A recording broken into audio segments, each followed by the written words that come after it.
The following is a Cox 11 sports presentation.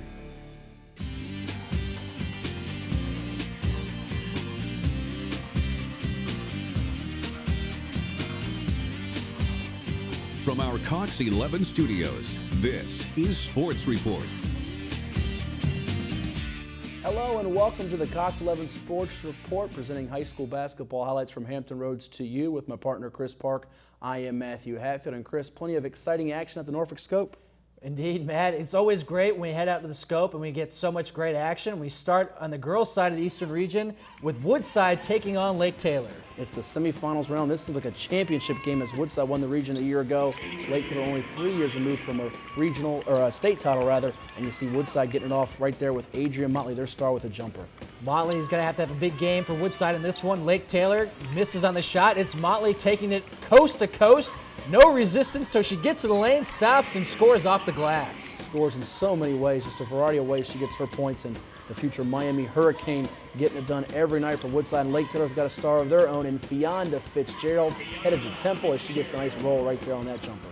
Well, Matt, you knew the two stars were going to put points on the board between Motley and Fitzgerald. It was going to be the supporting cast for each of these two teams that was going to have to come up and play. And this time, Motley with the steal again, going coast to coast, gets the hoop and the foul. No foul call, but it should have been as Motley gets the two. She wanted a three-point play. Great job using the spin move there to get her defender off her feet. And then you see Lake Taylor with the putback right there as you see the basket is in by senior forward Jordan Mitchell-Harmel.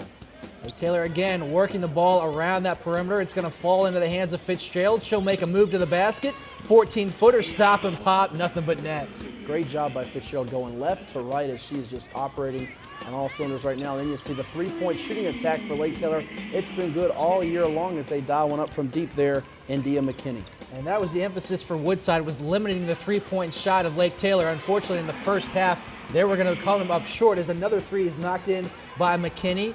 This time, Woodside would try to answer with a bucket of their own, and they do as Motley again continues the scoring surge. And Lake Taylor doing a pretty decent job, a commendable one, at keeping Motley in control here because she can get hot and put the game out of reach there. And you see Lake Taylor again striking from deep. It's Kiara Cooper, the sophomore guard.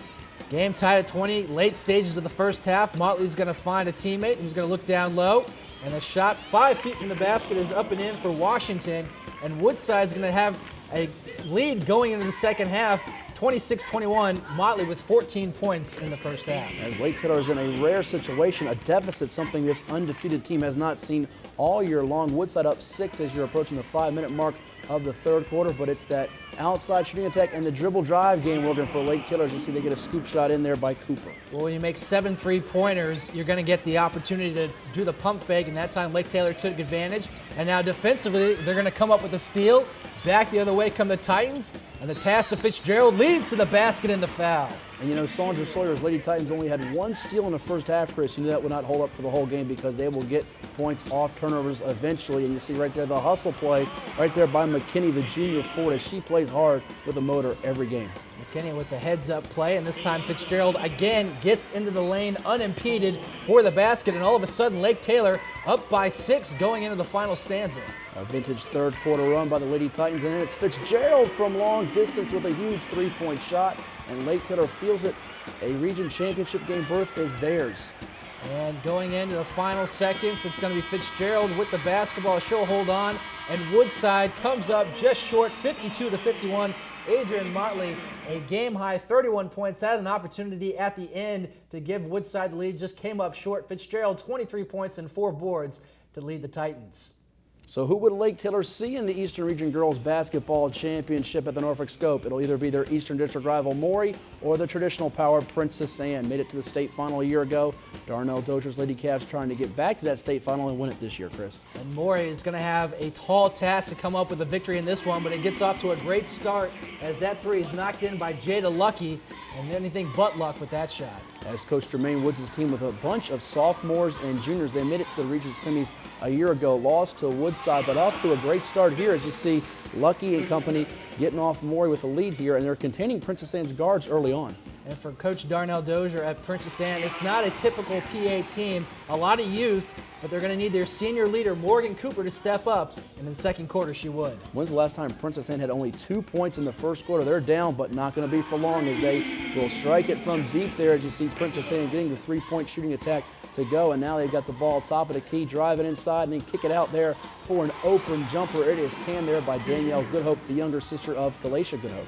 Maury's going to miss, and then Goodhope has the rebound, looks up ahead, great pass to a cutting teammate, and the easy basket as Drawhorn scores the 2. Princess Anne now trying to keep this lead here before the half, and then it's defense getting it done for them as Janela White swatting away the shot. The junior center's been doing that all season long, and Princess Anne on a 10-0 run, leading Maury by 5 late in the second quarter. Quite the drought for Maury, and certainly not something you want to see going into a game like this, but they come up with a defensive play, and the steal and the hoop as a great individual effort for Maury led to the basket. Some presses there at the end of the half gets Coach Woods' team within 2 at the break. Can they make things interesting in the second half? Well, they'll go to the three-point shooting game. It is Lucky striking from deep again, and they need those with Lucky, Gianna Smith, and Shanette Hicks to get the job done. Second half action now. Princess Anne comes back the other way as Morgan Cooper, the senior, gets into the action. She gets the bucket there. And now Maury with the basketball, drives inside, is going to stop, pull up for the 7-foot jumper, and it's good as that was Hicks for the 2. Hicks, the Eastern District Defensive Player of the Year, getting it done on offense. It's a 1-point game with 4 minutes and change in the third quarter, but another Princess Anne leak out here on the break as it'll be Cooper taking it all the way for 2 and the foul. Cooper with the basket as she continues to provide the spark and the senior leadership needed for this Princess Anne team, up by 7 going into the final quarter. And Princess Anne off the miss, running back the other way, and it's going to be a 2-on-2 fast break and a nice basket for 2 as that was the freshman Hubbard with the score. Jadiva Hubbard, one of 6 freshmen for Coach Dozier's Lady Cavs. As you saw, Morgan Cooper was scoreless in the first half, but scoring at will in the second half, and then the inside presence by Janela White for 2 as Princess Anne is pouring it on late as they look to go to the region final. Once again, for a 6th straight year, they're going to the state tournament, 48-33 over Maury, as you see Morgan Cooper with all 20 of her points in the second half, Janela White with 18 rebounds and 6 blocks, Lucky and Smith with 26 points for Maury in defeat. Coming up after the break, we check in with the boys in the Eastern Region Tournament. You're watching the Cox 11 Sports Report.